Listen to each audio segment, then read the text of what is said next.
Morning, everyone. Thanks for coming down here and helping us honor Staff Sergeant Sal Giunta and the Giunta family.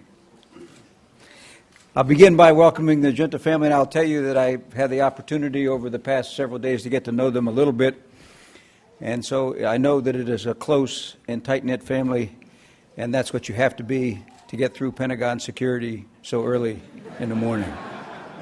Nothing brings a family together like that. I introduced Sal's wife, Jennifer. Anyone that's met them know that they are a great team. And they're just about 10 days past their first wedding anniversary. So, Jen, great to have you here. I'd recognize his dad, Steve, and his mother, Rosemary, sitting beside him. And then down at the end of the row, grandparents, Bob and Molly. And you all are the ones that instilled in Sal the values that made him the man that he is today. So thank you for that. His younger and taller brother, Mario, sitting next to Rosemary. Great to have you here. And his sister, Katie, and newborn. Katie's a new mother, and Sophia is about 3 weeks old. So great to have the whole Giunta family here with us.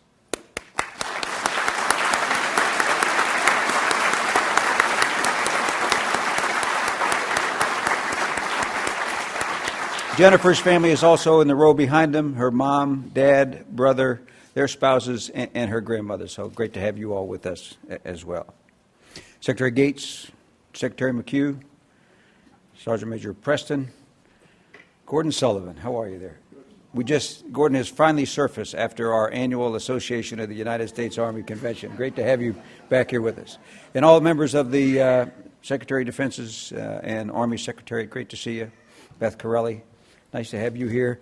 Her husband, Pete, my vice, is taking on great sacrifice for me. He's in Australia making a speech that I was supposed to be giving today.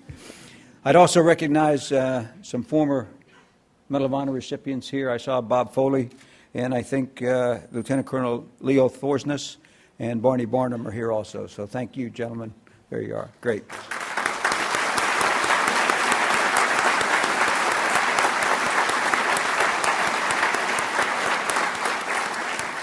I know you'll be able to offer Sal all kinds of great practical tips, like when you're wearing your medal, don't reach across the soup for the salt and pepper.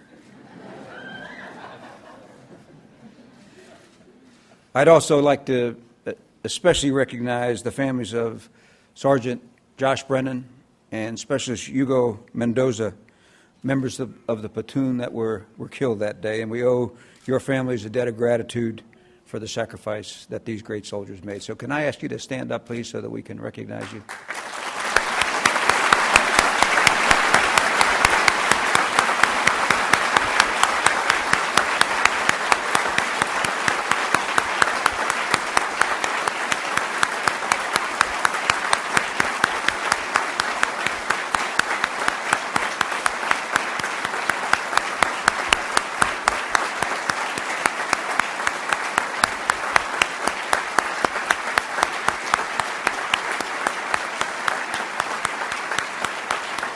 Thank you. Yesterday, Staff Sergeant Sal Giunta became a part of the history of our Army and of our country. And today he'll be enshrined in the Hall of Heroes, a place of honor that serves as a reminder how lucky we are to have generations of ordinary Americans who have made extraordinary sacrifices for this country and for their comrades. Over 3,400 Americans are enshrined there.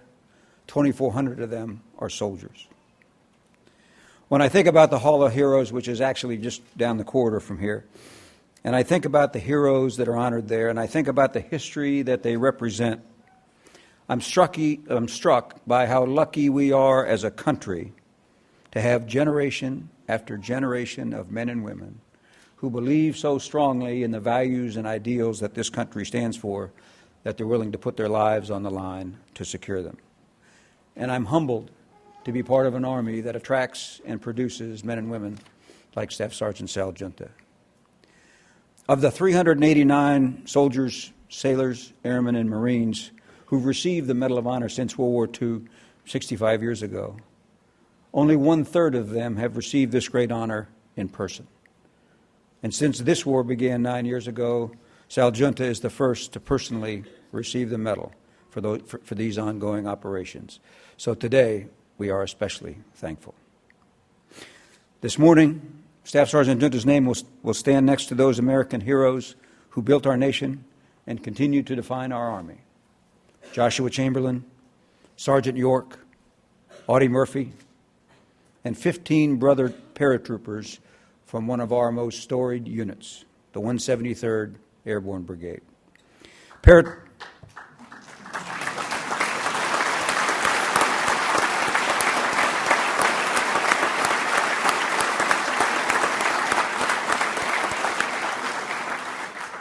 I'm a little old to be a paratrooper these days, but I sure like being around people that do jump out of airplanes.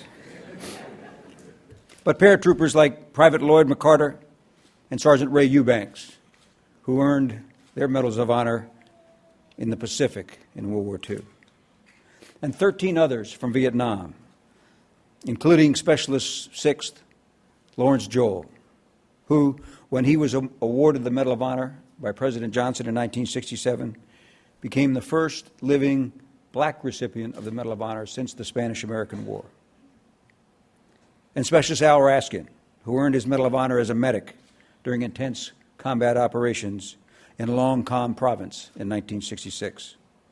And after recovering from multiple wounds, he was discharged in the Army in 1967. In 1970, he came back in the Army as an infantry officer, and he went back to Vietnam. All told, Doc Raskin's service to our nation and our Army has spanned 5 decades, culminating in tours in Iraq and Afghanistan as a medical service officer. But from the day he joined our Army 7 years ago last Saturday, Staff Sergeant Sal Giunta's leadership skills were readily apparent. He made sergeant in 4 years and was a veteran of 2 tours in Afghanistan by the time he was 22 years old. He is the embodiment of our warrior ethos. I will always place the mission first. I will never accept defeat. I will never quit. And I will never leave a fallen comrade. And to give you an idea just how true that is, I want to share with you a passage from Sebastian Junger's book, his recent book, War, that chronicled the tough work that Battle Company did in the Korengal Valley in 2007 and 2008. And in writing what Sal did that day, here's what Junger said. He said, "Wars are won or lost because of the aggregate effect of thousands of decisions like that during firefights that often only last minutes or seconds. An untrained civilian would have experienced those 10 to 15 seconds as a disorienting barrage of light and noise and probably spent most of it curled up on the ground. An entire platoon of men who react that way would undoubtedly die to the last man." Now let me put 15 seconds in perspective for you. That's how long it took me to read those last 2 sentences. Junger continues. Giunta, on the other hand, used those 15 seconds to assign rates and sectors of fire to his team, run to Gallardo, his squad leader's assistants, assess the direction of a round that hit him in the chest, and then throw 3 grenades while assaulting an enemy position. Every man in that platoon, even the ones who were wounded, acted as purposefully and as efficiently as Giunta did. I guess I did what I did because that's what I was trained to do, Giunta told me. There was a task that had to be done, and the part that I was going to do was to link Alpha and Bravo teams. I didn't run through fire to save my buddy. I ran through fire to see what was going on with him, and maybe we could hide behind the same rock and shoot together. I didn't run through fire to do anything heroic or brave. I did what I believe anyone would have done. What a great statement of the ethos that Saul lives by and that binds our Army together after 9 years at war. And Sal, I just say that anyone might not have done what you did, but maybe just anyone who happened to be an American paratrooper. Is that all? You get one little hoo out of it? That was, huh? Anyway, what the men and women of our armed forces have accomplished in 9 years in war in Iraq, Afghanistan, and elsewhere has been remarkable. And make no doubt about it, these accomplishments are grounded in the bond of trust and commitment to one another that is personified in 1st Platoon's action that day. So can I have all the members of 1st Platoon that were here that day please stand to be recognized?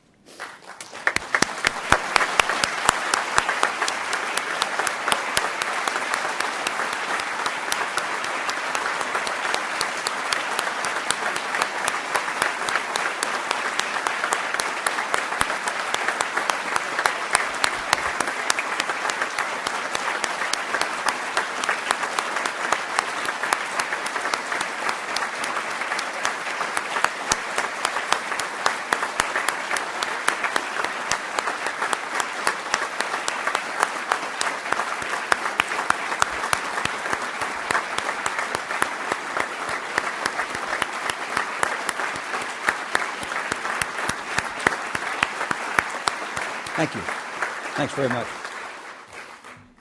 It's that bond of trust that makes us what we are today, the best Army in the world. Now let me just wrap up here and say that because of his courageous actions, Sal Giunta will forever be celebrated as an American hero. Years from now, when Sophia's in school, when she and her classmates learn the stories of the men and women who made America great, who built our nation, and protected it in its darkest hours, they'll study her uncle, his story, his life, and his legacy of courage. And Sal's going to have to come to grips with that because, as you know, he's a very humble guy. And his humility and commitment to his comrades, I think, is best captured in his own words. And I found these online yesterday. They come from an interview with Martha Raddatz of ABC News. And by the way, I notice you're faring much better on the evening news than I usually do, so maybe I could borrow your coach there. Anyway, here's what Sal said. I've never been to combat alone. I've never been to a firefight alone. I've never been shot at alone. And since I've been in the Army, I've never been left alone. And all of that, and this medal, is for everyone that's ever served with me and touched my life and supported me and showing me what right looks like, and I'd like to thank them. Well, no, Sal, we'd like to thank you for showing us what's best about our Army and what's best about America. And we wish you and Jen and your entire family a happy and prosperous future. Thank you.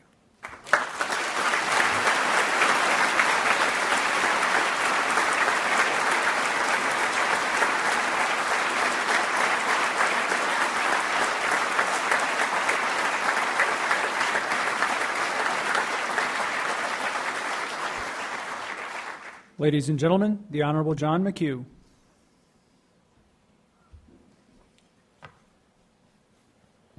Speaking of bravery, I want to be brave and admit I'm a recovering politician.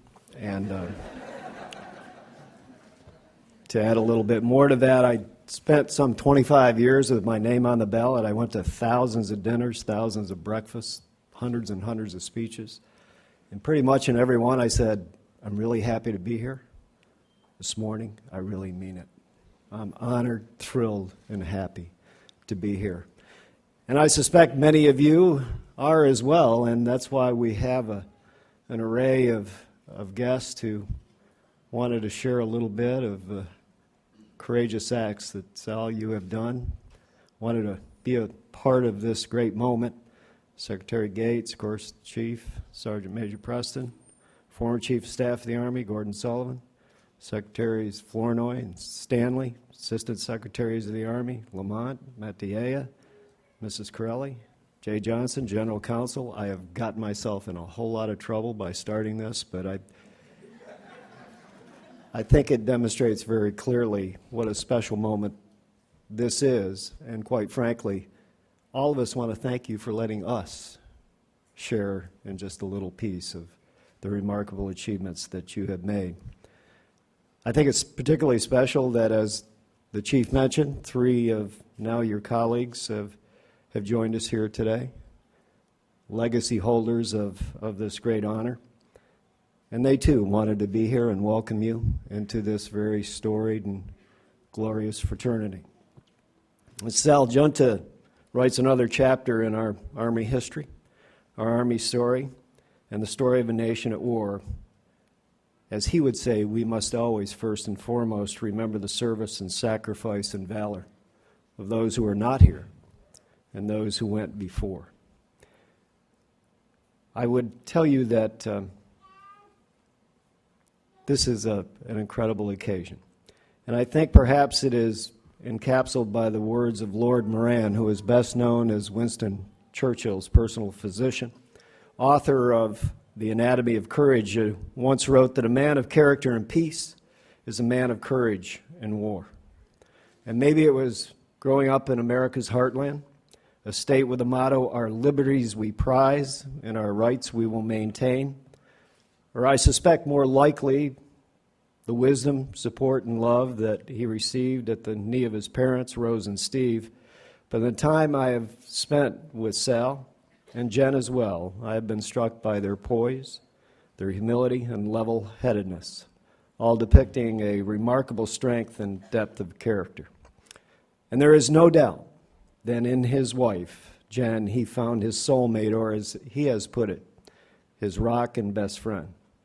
Although I have to tell you, I find it just a little strange that 2 kids who grew up not so many miles apart in Iowa had to go all the way to Italy to find each other and have a first date. But who am I to judge?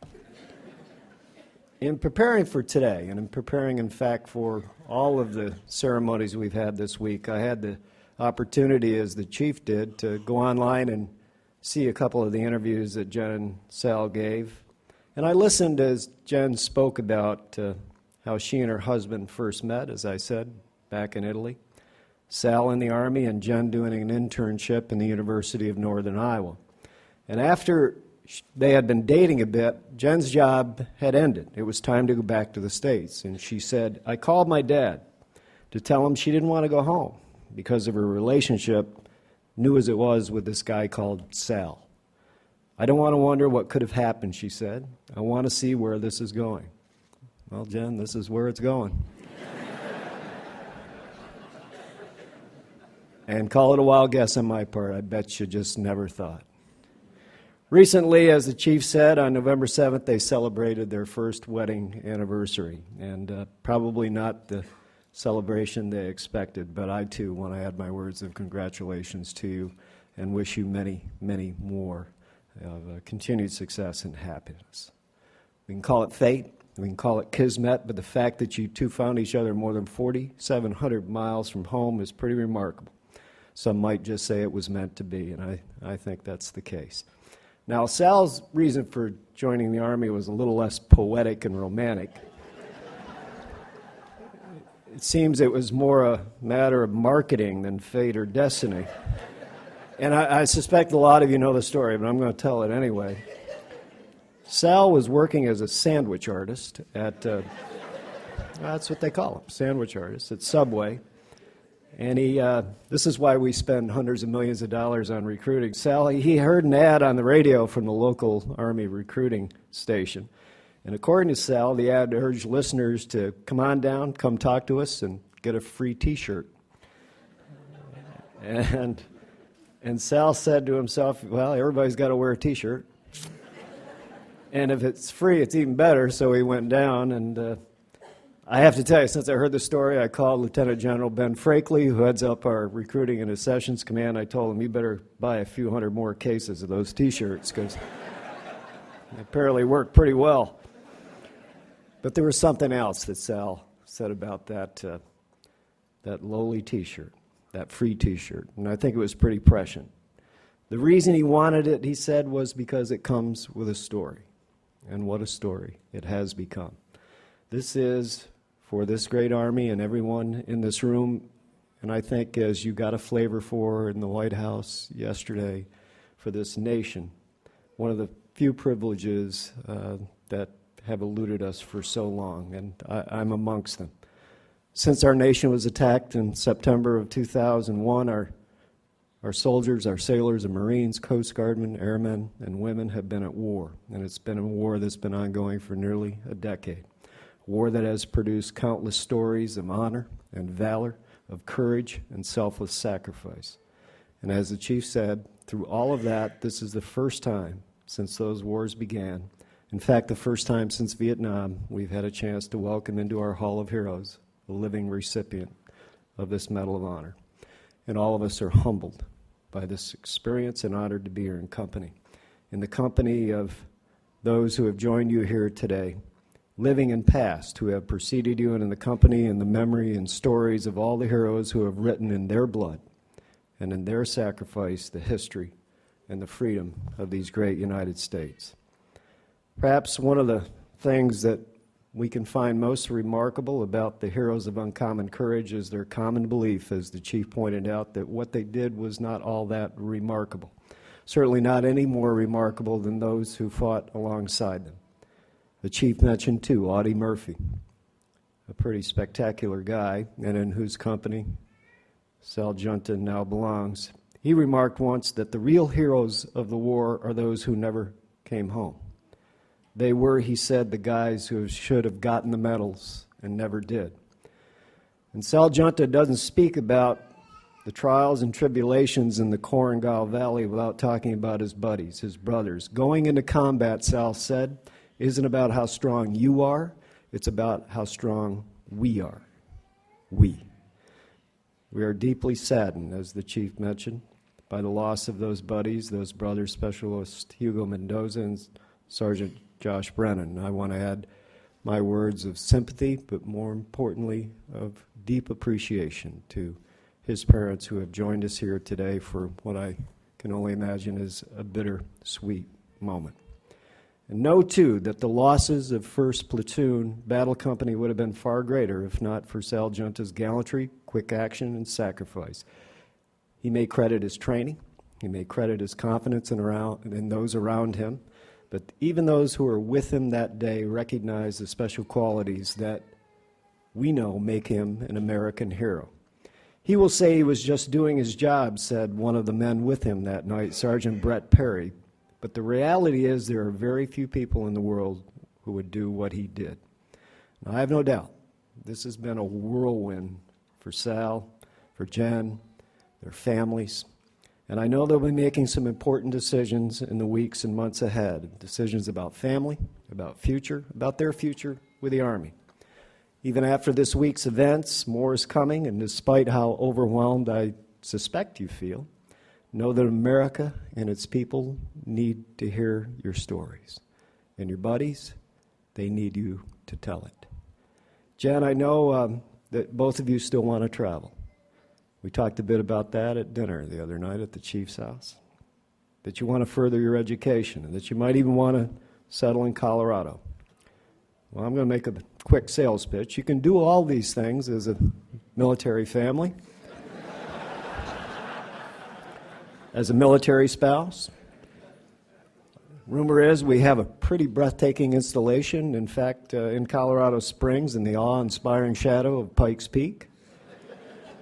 And here's the kicker. If you decide to make the Army your future, I'll throw in not one, but 2 new T-shirts.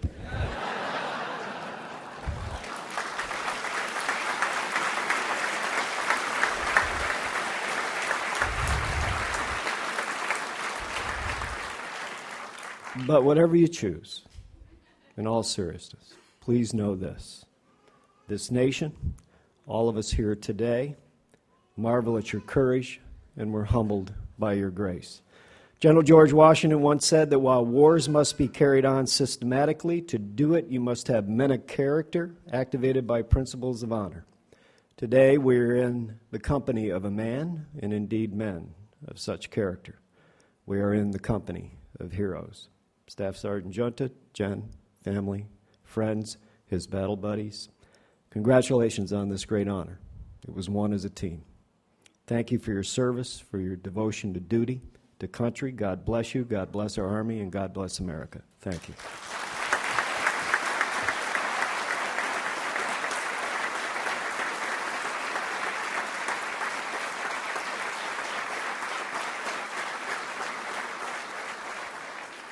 Ladies and gentlemen, the Honorable Robert Gates.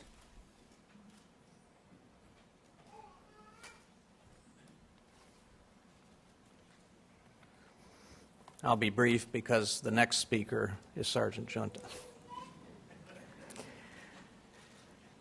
I'd like to start by saying what a pleasure it is to see so many of Sergeant Giunta's relatives and friends here. We already commented about Jen and his parents, Steve and Rose, and the rest of the Giunta family and Jen's family. Thank you all for your steadfastness, sacrifices, and the support you've offered to produce an extraordinary soldier and an extraordinary man. And welcome also, again, to 1st Platoon, the Men of Battle Company. With the Medal of Honor, our nation's highest award for valor, we recognize those who distinguish themselves conspicuously by gallantry and intrepidity at the risk of their lives above and beyond the call of duty. All too often, those who meet that high standard do so at the cost of their lives. This has been especially true of the conflicts in Iraq and Afghanistan. So it is indeed an occasion of great thankfulness and celebration when we can welcome one of these warriors home. While we can never fail or forget to honor the fallen, we also need living heroes, men and women who overcame every fear and every obstacle to inspire, to teach, and to ennoble us by what they have done. Heroes like Sal Giunta. I say this because we are in the 10th year of a conflict fought on distant shores, waged by the few for the sake of the many. A complex and at times confusing struggle against enemies that lurk among the innocent. A conflict that lacks the traditional battle lines, clash of armies, and clear-cut definitions associated in the public mind with major wars, and many of the most celebrated heroes of the past. But as we see time and again, the fundamental nature of war and the role of individual selflessness, initiative, and courage does not change. In writing about then Specialist Giunta and his brother paratroopers on that historic day, I would cite another quote from Sebastian Junger in capturing the essence of combat. There is a choreography for storming Omaha Beach, for taking out a pillbox bunker, and for surviving an L-shaped ambush at night on the Pentagon. It always requires that each man makes decisions based not on what's best for him, but on what's best for the group. If everyone does that, most of the group survives. That is what moved Sergeant Giunta to walk through the wall of lead to reach his wounded and pinned down comrades, a decision to put his own life at risk so that others might live, an act that places him squarely among those magnificent few deemed worthy of this honor. I saw Sergeant Giunta on a television interview Monday night in which his deeds were being celebrated. He said something to the effect that people can tell me whatever they want. I'll listen, but I'm just a middleman here, representing all those who have sacrificed and served in Iraq and Afghanistan. Sergeant, your modesty and your humility, together with your valor, truly set you apart. Though you call yourself, and I quote, mediocre, you are clearly exceptional, even among the fellow warriors you've so graciously extolled. But more importantly, you're a living example, a reminder to America that there are heroes, modern heroes, who live and walk among us, heroes who are still fighting and dying to protect us every day. The Roman military historian Tacitus said, "In valor there is hope." Sergeant Giunta, I know we place a burden on you by making you a symbol of that hope, but that is why we bestow this honor on those uncommon individuals who've already proven their ability to bear such burdens for the sake of our country. Your valor and the valor and courage of your comrades and the entire generation of warriors you so ably represent offers enduring hope for the future of our country. Thank you.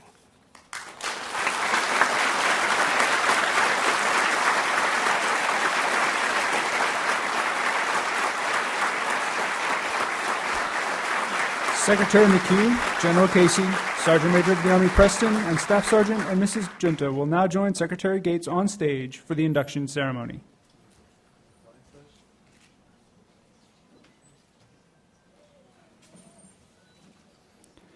The President of the United States of America, authorized by Act of Congress, has awarded, in the name of Congress, the Medal of Honor to then Specialist Salvatore A. Giunta, United States Army. Specialist Salvatore A. Giunta distinguished himself conspicuously by gallantry and intrepidity at the risk of his life above and beyond the call of duty in action with an armed enemy in the Korangal Valley, Afghanistan, on October 25, 2007. While conducting a patrol as team leader with Battle Company, 2nd Battalion, Airborne, 503rd Infantry Regiment, Specialist Giunta and his team were navigating through harsh terrain when they were ambushed by a well-armed and well-coordinated insurgent force. While under heavy enemy fire, Specialist Giunta immediately sprinted towards cover and engaged the enemy. Seeing that his squad leader had fallen and believing that he had been injured, Specialist Giunta exposed himself to withering enemy fire and raced towards his squad leader, helping him to cover and administering medical aid. While administering first aid, enemy fire struck Specialist Giunta's body armor and his secondary weapon. Without regard to the ongoing fire, Specialist Giunta engaged the enemy before prepping and throwing grenades, using the explosions for cover in order to conceal his position. Attempting to reach additional wounded fellow soldiers who were separated from the squad, Specialist Giunta and his team encountered a barrage of enemy fire that forced them to the ground. The team continued forward, and upon reaching the wounded soldiers, Specialist Giunta realized that another soldier was still separated from the element. Specialist Giunta then advanced forward on his own initiative. As he crested the top of a hill, he observed two insurgents carrying away an American soldier. He immediately engaged the enemy, killing one and wounding the other. Upon reaching the wounded soldier, he began to provide medical aid.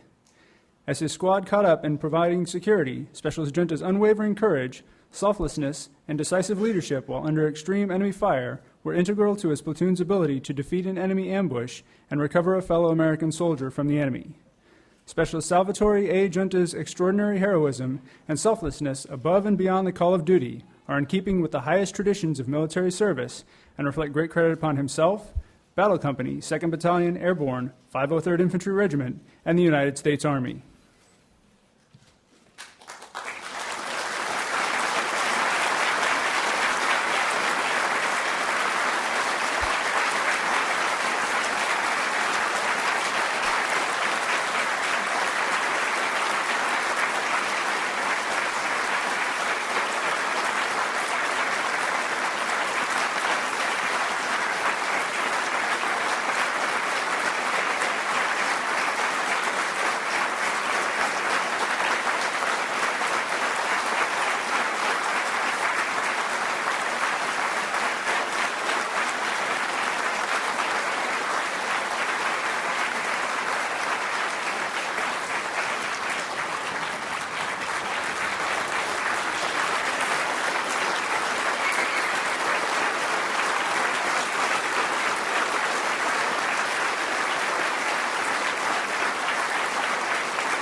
The War on Terrorism plaque will now be unveiled, inducting Staff Sergeant Giunta into the Hall of Heroes.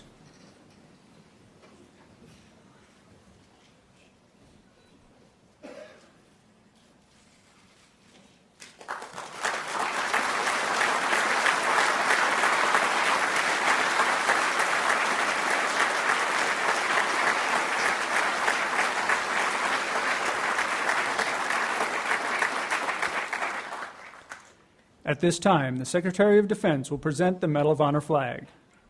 On 23 October 2002, Public Law 107-248, Section 8143 established the Medal of Honor flag to recognize service members who have distinguished themselves by gallantry in action above and beyond the call of duty. The Medal of Honor flag commemorates the sacrifice and blood shed for our freedoms and gives emphasis to the Medal of Honor being the highest award for valor by an individual serving in the armed forces of the United States. The light blue color with gold fringe bearing 13 white stars are adapted from the Medal of Honor ribbon.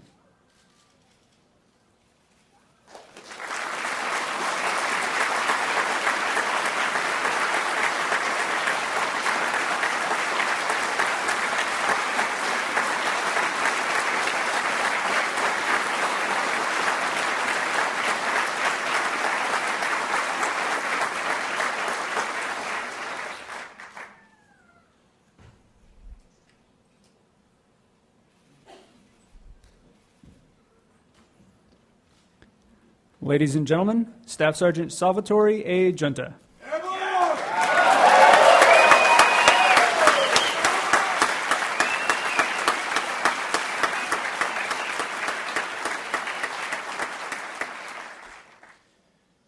Wow. I'd like to start off by saying thank you for this opportunity. Secretary Gates, Secretary McHugh, General Casey, Sergeant Major of the Army Preston, Congressman Thompson, General Ham, General Sullivan, General Foley, Colonel Thorson, and Colonel Barnum. I really appreciate it. Thank you. I'd also like to say thank you to my parents, my wife, my brother, my sister, my grandma, grandpa, my wife's family, the Mendozas, the Brennans, all my family, all my friends, all the people I've been in the Army with, everyone who has touched my life. And there's pretty much everyone in this room. That just covers all of you. I've stood up in front of a lot of people lately, and standing up here right now and looking at everyone, seeing them, the men that I've served with in OEF 6, the men that I've served with in OEF 8, my family that has been by my side since day one, everyone who has given me so much support throughout my entire life. This is a good thing, but this is the toughest crowd I've ever seen. You all mean the world to me, and to be able to stand here and have you all in our nation's capital for an event like this, that is positive, but it is so bittersweet, because we all have lost our friends, our loved ones, our sons, our brothers, people that are truly close to us. The Men of Battle Company, 2nd of the 503rd, the 173rd Airborne Infantry. I have learned so much. I've learned most of everything I've ever learned in the Army was from the Men of Battle Company. From the men in the past, the men who have served in Vietnam. They came every year and they told us. And all I could think of when I was growing up in the Army, I was thinking, man, if I could fill half the shoes those men left for us, I'll be doing okay for myself. And now I'm standing here and I'm only filling half those shoes. This is just a different time. This is a different period. To all the ones that can't be here, not just one or two, but all of them, not just from the 173rd, not just from Battle Company, but from all services, from the Army, the Air Force, the Navy, the Marines, the Coast Guard, the National Guard, the Reserves, everyone who has ever given so much more than I ever know. I want to say thank you right now to those men who can hear that, those men and those women, because without them, I'm nothing. I'm nothing. I haven't given anything compared to those that have given everything. And it's kind of strange, and I feel the pressure on my shoulders of all these great people that have given everything, and they can't be here for the handshake, and they can't be here for the congratulations. But I want to say congratulations in a public forum, amongst my friends, amongst my peers, amongst my seniors. Thank you.